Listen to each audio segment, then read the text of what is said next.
de no creer. Marcas y productos. Centrograph, impresiones y ploteos.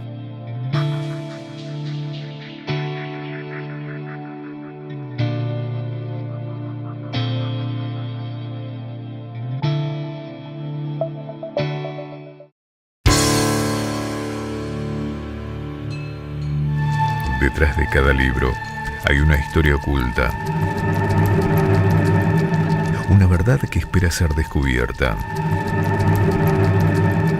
Detrás de interminables páginas aguardan ciertos misterios que el hombre fue anotando a lo largo del tiempo. Parte de esas extrañas historias serán contadas en este programa. Serán relatos increíbles, relatos en las voces e imágenes de sus auténticos protagonistas. Esto es de no creer. ¿Cómo están ustedes? Aquí estamos nuevamente y hoy va a ser una edición muy especial porque nos vamos a trasladar a una campiña francesa y vamos a demostrar nuevamente que la vida es mucho más de lo que nos imaginamos. Un tramo de la infancia de Serge Collin, un profesor de matemáticas y física, nos mostrará cómo vive un niño el desprendimiento del alma. Por otro lado, la cazadora de leyendas Estela Navarro Sima nos traerá una de fantasmas. Todo será de no creer. Les voy a contar una historia que me ocurrió cuando tenía 7 años. De ahí un niño de 7 años no se da cuenta de la realidad física o la realidad espiritual o cosas que han ocurrido en el más allá. Para él es todo igual. Después de grande me enteré que se consideraban historia trascendental lo que ocurría con cosas del más allá, del alma. Pero para mí ocurrió con una realidad de un niño que lo vive tal cual, como algo diario. Yo vivía en Francia, nuestra casa era una casa de campo y era en vacaciones. O sea, yo era alumnito de primer grado. Resulta que en plenas vacaciones estábamos jugando y en un momento se largó a llorar, a llover, estábamos afuera con mi hermano mayor. Como se largó a llover, una llovizna, no llovió tan fuerte, estaba la camioneta de mi abuelo, que tenía encima un techo de lona, y subimos por la parte trasera y con mi hermano empezamos a jugar, teníamos los autitos, empezamos a jugar con los autitos detrás de la camioneta. Y en un momento aparece mi abuelo, sube al auto y nosotros lo que escuchamos es cuando cierra la puerta para subirse al auto y arrancar. Y entonces nosotros detrás del vidrio empezamos a golpear. Abuelo, abuelo, estamos en el auto. Y mi abuelo era sordo, así que no escuchó absolutamente nada. Bueno, nosotros, yo chiquito, yo tenía 7 años, mi hermano tenía 9, nos asustamos porque arrancó el auto y salió. Y mi hermano larga una expresión diciendo, ¿qué vamos a hacer? La mami se va a enojar. Capaz que después nos pega una paliza. Entonces yo, ni lerdo ni perezoso, me asomé a la camioneta y me tiré. Claro, me tiré y no me acuerdo más de nada. Quedé desmayado. Y en ese momento, no sé, habrá transcurrido unos minutos, me veo como a 2,5 metros, 3 metros de altura, observando a mi abuelo, que lleva un chico con la cabeza con un poco de sangre acá, algo muy extraño, y al lado iba caminando mi hermano. Y digo, qué extraño, mi abuelo llevando a un chico herido, desmayado. Y en ese momento mi abuelo dice, Serge, espera, ya vamos a llegar a casa, no llores, espero que estés ya bien. Y en ese momento yo me di cuenta que el niño que llevaba a mi abuelo en brazos era yo. Y en ese mismo momento volví al cuerpo. Y me pasó que sufrí un dolor espantoso. Todo era oscuro. Y en ese momento me dije, pero ¿cómo podía yo estar arriba viendo? No me dolía absolutamente nada. Y ahora me duele toda la cabeza, el cuerpo.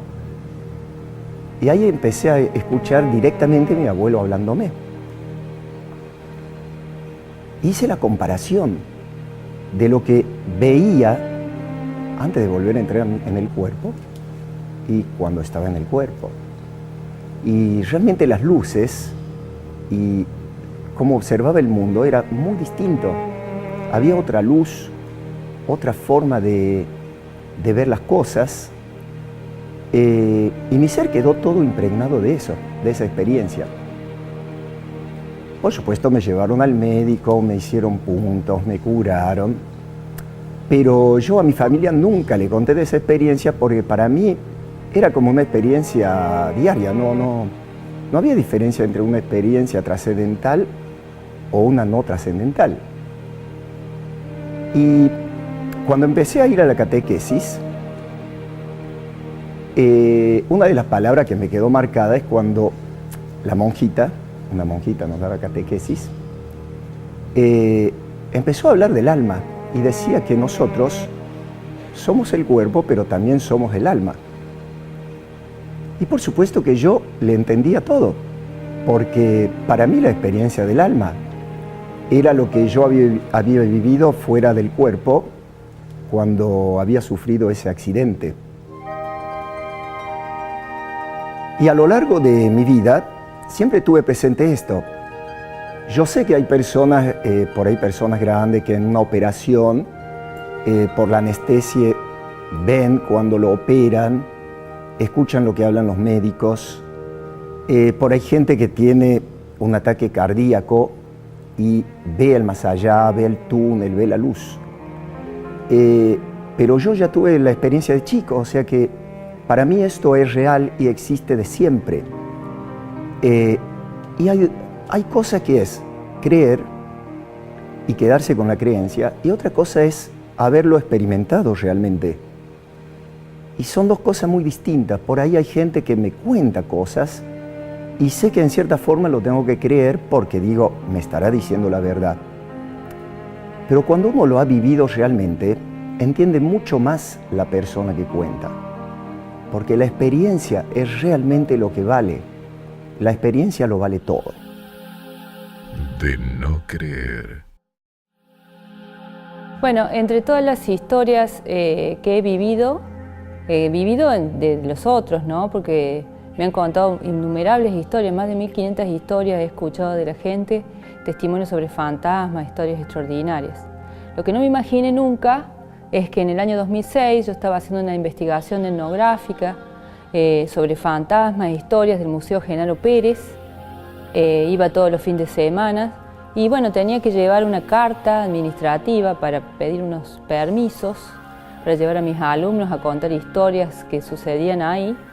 Y fui al Museo Genaro Pérez un día martes, a las 10 de la mañana. Ese martes era un día muy particular, porque, bueno, no habían llegado los administradores del museo todavía, el museo recién abría la puerta, no había nadie en el museo. Me llamó la atención que mientras esperaba que me atendiera el director del museo, me pongo a charlar con el guardia de la entrada y veo entrar una mujer. Esta mujer ingresa al museo como que ingresa a ver los cuadros. Entra a la sala principal, que es la sala de los precursores, teniendo en cuenta que esa sala es muy particular porque allí en general todos han visto los fantasmas de Genaro Pérez. No me llama nada la atención, veo que la mujer entra al museo como cualquier público y mientras esperaba conversaba con el guardia, aparece uno de los empleados que me conocía ahí, hicimos un par de bromas y al rato la mujer, esta que había entrado al museo, me pregunta, me dice, discúlpame, ¿vos trabajás acá? Entonces yo le explico que no, que estaba esperando que me atendieran. Y esta mujer me dice, no, bueno, lo que pasa es que recién yo estaba con una guía del museo que me estaba explicando todos los cuadros y quisiera que me explique, que me siga explicando, porque la verdad que era muy interesante la historia de todos estos cuadros. A mí me llamó la atención en ese momento porque digo, qué distraída, ¿no? Yo no vi ninguna guía. Habré entrado por otra puerta del museo, pero bueno, en ningún momento me fijé que esta persona haya sido atendida por una guía. Entonces le digo, bueno, mira, te voy a hacer el favor de preguntar en la administración. Entonces me dirijo a la administración y pregunto. Dice, ¿quién estaba haciendo la guía? Una señora que... Y los empleados me entran a mirar como diciendo, nosotros estamos...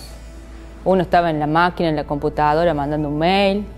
El otro estaba haciendo otra actividad, con un cuadro que lo estaba desembalando.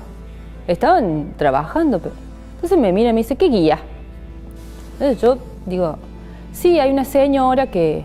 Entonces los empleados dejan de hacer lo que estaban haciendo y salen conmigo a ver qué había pasado con esta guía. Y luego entramos a buscar la famosa guía del museo, junto con esta mujer que ya se estaba ofuscando, se estaba enojando, me decían, ¿por qué se fue la guía? Entonces yo le empiezo a preguntar cómo era esta guía que la estaba... Dice, porque me mostró tal cuadro y tal otro. Me contó la historia de este señor, de este cuadro, del siglo XVIII. Entonces yo le empiezo a preguntar y ella me dice, mira, esta señora tiene una cadenita muy conocida, dice, una cadenita con una moneda del siglo XVIII. Dice, ella me mostró que tenía una moneda del siglo XVIII. No, bueno, la buscamos por todo el museo, esta guía, le explicamos a la mujer se enojó, dice, no sé por qué se fue. Y las señas particulares de la mujer que decía que existía, luego años después las rastreamos, que había trabajado en el museo. Bueno, la mujer se enojó con nosotros porque dice, ¿por qué se fue la guía? Este museo no me atienden bien acá, y se enojó con nosotros. Y nos llamó mucho la atención, no supimos cómo explicarle a la mujer hasta que le tuvimos que decir, mire, seguramente la atendió un fantasma. La atendió una mujer del siglo XVIII, porque la casa está llena de fantasmas. Fue mi primera experiencia donde el otro, el hecho del fantasma y el relato que siempre me cuentan ocurre en el mismo momento que estoy en el lugar. Es lo que más me llamó la atención dentro de que ocurriera eso. A la mujer nunca la vimos más en el museo, dijimos, bueno, ojalá vuelva para que les sigamos explicando que la casa está llena de fantasmas y cómo le vamos a decir, señora, fue atendida específicamente por uno de los fantasmas del museo. Esta fue la primera señal, pero se viene una segunda, muy recargada, con dos testimonios interesantes. Uno de ellos sucede en horas de la madrugada, en la curva cercana al crucero de la ciudad de Altagracia. Pequeño intervalo y ya volvemos. De no creer. Marcas y productos. Centrograph. Impresiones y ploteos.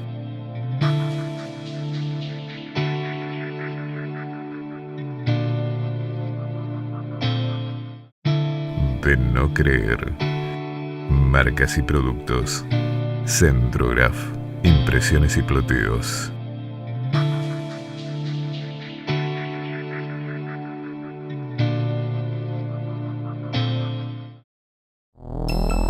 El excelente guitarrista Daniel Corso ocupará la primera escena de este bloque.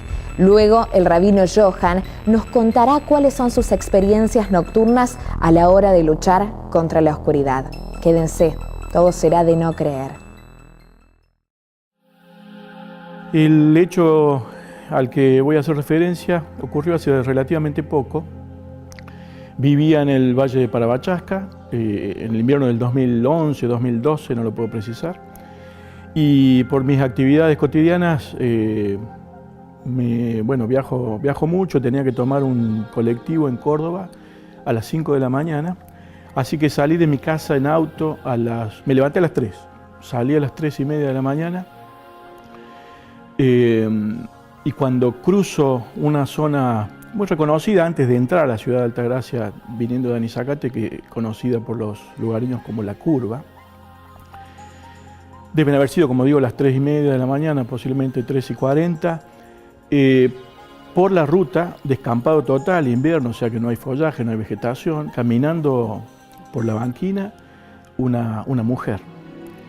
Como dije, era invierno, así que muy abrigada, muy tapada, posiblemente con una capucha. Y cuando pasé me llamó la atención porque no hay nada, no hay casas, no hay nada, hay una estación de servicio todavía a unos 500 metros. Y lo primero que se me ocurrió fue, bueno, va a tomar el colectivo. Y inmediatamente me di cuenta que no hay micros hasta las 5:30 en esa zona. O sea que no podía ir a tomar el colectivo, ni tampoco había casas de qué salir. Así que en esas fracciones de segundo volví a mirar por el espejo retrovisor, lo puse de día y miré para atrás porque no la encontré más. Así que solo la vi cuando yo iba, después de pasarla, me di vuelta inclusive para ver si estaba y no estaba más. Por otro lado, bueno, no, insisto, no hay casas en esa zona, es invierno, así que tampoco hay follaje. No puede haberse metido a una casa, ni al campo, ni nada. Inmediatamente me acordé de una anécdota que se comentaba mucho por la zona, en el Valle de Parabachasca, pero especialmente los remiseros de Altagracia, de la mujer de la curva, que suele aparecerse caminando por la ruta o que incluso en algunos casos ha tomado remises en el centro de Altagracia, se hace llevar hasta la curva y bueno, cuando el remisero se va a dar vuelta para cobrarle, no está más, desaparece. Así que bueno, esa es, así de breve es mi historia y así de insólita, inexplicable. Aunque la única explicación que a mí se me puede ocurrir es justamente, bueno, me tocó ver a la mujer de la curva esa noche. De no creer. El segundo mandamiento de la Torá dice así: Veapta le rejaca moja. Amarás a tu prójimo como a ti mismo. Y esta es la función que he tenido en 41 años de abodá, de servicio a Dios y a mi prójimo. Lo que voy a compartir con ustedes está relacionado con una palabra, gerush shedim, en hebreo, que significa exorcismo. Muchos años, por la voluntad del Eterno, fui llamado a este trabajo y a muchos más. Y quiero compartir con ustedes un caso que tuve hace unos tiempos que quedó marcado en mi corazón y en mi memoria. Una madre desesperada va a mi hogar a pedirme por favor que me haga cargo de su hijo de 17 años. Entonces empezamos a investigar qué es lo que había pasado con este adolescente. Resulta que este adolescente tenía un problema de muchos años, de un dibuk. La palabra dibuk en hebreo significa poseso o un mal espíritu, y que tenía ciertas actitudes que había sufrido mucho. Pero esta madre tenía un problema, inclusive un problema que ella tenía temor por la vida de su hijo. Porque su hijo se había escapado 2 veces de la seccional 9 y todos los policías allí habían sido sumariados. En el tiempo del gobierno de facto le habían prometido que lo iban a matar. Y en una oportunidad, buscándolo, lo encuentran, lo esposan y lo llevan al neuropsiquiátrico. En el neuropsiquiátrico tiene paredes muy altas, de casi 5 metros. Se vuelve a escapar, esposado del neuropsiquiátrico. Cruza el río, que estaba desbordado como de 70 o 80 metros de ancho, lo cruzó esposado. Llegó a la terminal Mitre y había un tren cargado con automóviles 0 kilómetros y se subió arriba, rompió el vidrio, uno de los laterales, y allí quedó dormido. Y lo vuelve a arrestar la policía. Yo pertenezco a Derechos Humanos hace 41 años. Fui y me hice cargo de este adolescente y me lo llevé conmigo. Él se introdujo en nuestra comunidad con mucha facilidad, porque en nuestra comunidad había 3 equipos de fútbol y a él le encantaba jugar al fútbol. Entonces hubo una facilidad para él estar con nosotros, para congregarse con nosotros, pero yo no sabía que él tenía otro deseo, otro anhelo en su corazón. Yo no sabía que le gustaba la guitarra. Y como yo toco guitarra, y mi esposa cuando hacemos Halelim, alabanza a Dios, yo veía que él estaba fascinado. Y empecé a estudiarlo. Empecé a estudiarlo psicológicamente, espiritualmente. Hice unas averiguaciones si tenía alguna enfermedad neurológica, si tenía ciertos tipos de ataques, por ejemplo, de epilepsia. No. Yo vi que él encontró una familia o un padre que nunca tuvo conmigo. Pero le encantaba con los chicos jugar al fútbol. Cuando alabamos a Dios, él se sentaba y yo veía en su rostro un cambio. Pero empecé a hacer unos ensayos con él. Lo primero que yo noté cuando lo recibí, yo estoy en odontología, tenía los incisivos centrales, los dientes superiores rotos, quebrados. Y empecé a hacer ensayo con él. Empecé a llevarlo a reunión de tefilá, de oración, porque cuando hay un dibuk no soportan lugares así espirituales. Y yo lo observaba y nada. Y él, por ahí él empezó a amarme. Desde que lo conocí empezó a respetarme. Y nada.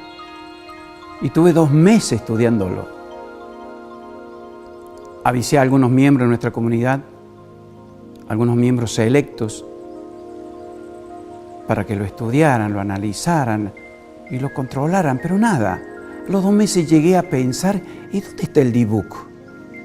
¿Dónde está ese espíritu malo que ha hecho tanto daño a este joven y a su madre que lo crió sola? Yo lo vi que se integró de una manera como un hijo. Y al 3er mes organizamos un retiro espiritual en Despeñaderos, en una escuela muy grande, en un salón de actos muy grande. Dividimos ese salón para que los chicos y nosotros los varones estuviéramos de un lado y todas las chicas y personas que iban con sus hijas estuviéramos separados. Y todo bien, porque también jugamos al fútbol, porque alabamos a Dios, todo bien. Nos acostamos esa noche, muy tarde, como a las 3 de la mañana, porque tomando mate, charlando. Bueno, después se apagó la luz. A las 4 de la mañana siento un sonido terrorífico, horrible, espantoso. Los que estaban con nosotros en nuestra comunidad, sentí el grito de nuestras hermanas, los varones. Era un sonido espantoso, parecía un animal herido, pero una cosa tan terrible. Quedé solo, porque en la oscuridad nadie supo dónde estaba la llave de luz y quedé solo.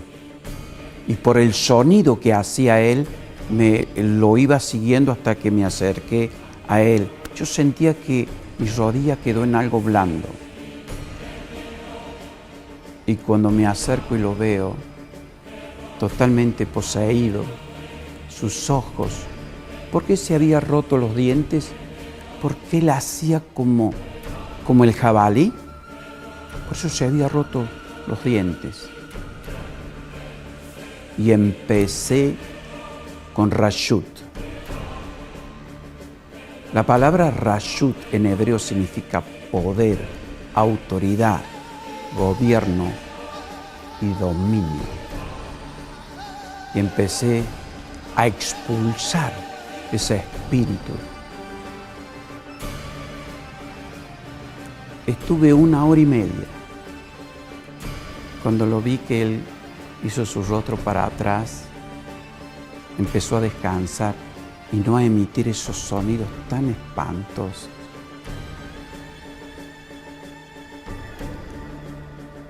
Al otro día, ordené que nadie hablara de esto. Salió a jugar al fútbol, le enseñé a tocar la guitarra.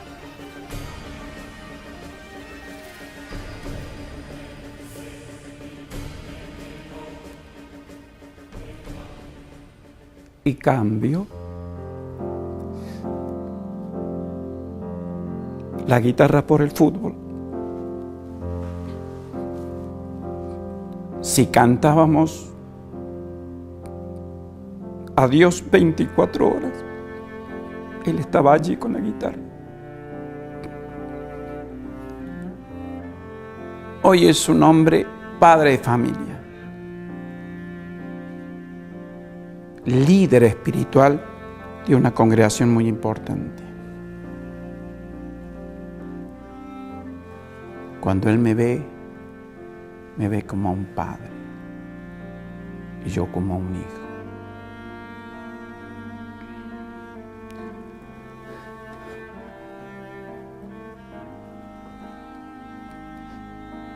Y ahora Él predica la palabra del Altísimo.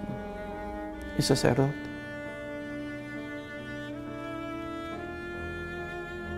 Milagro tan hermoso. 41 años sirviendo a mi prójimo en todas las áreas. Y Dios me especializó en esta área. Tanta gente que sufre, que padece, que la medicina no tiene respuestas, y la ciencia, y andan de un lugar en otro lugar. Esto quiero compartir con ustedes. Y estuve en muchos Gerush Shidim y vi muchos milagros. Y lo voy a ver hasta que Hashem cierre mis ojos.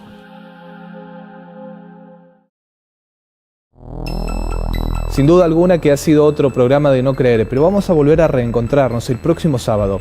Mientras, nos pueden seguir de lunes a viernes a través de la radio en el programa Siete Mares, que se emite a la hora 21:30 por Radio Universidad AM 580.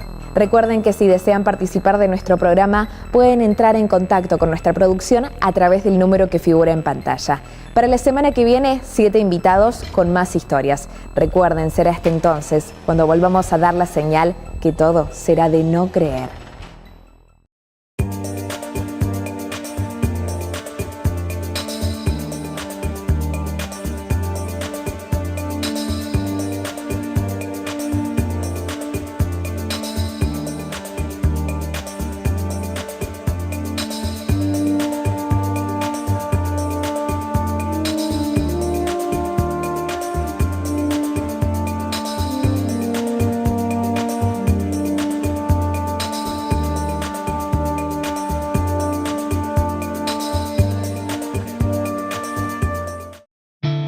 De no creer. Marcas y productos. Centrograph. Impresiones y ploteos.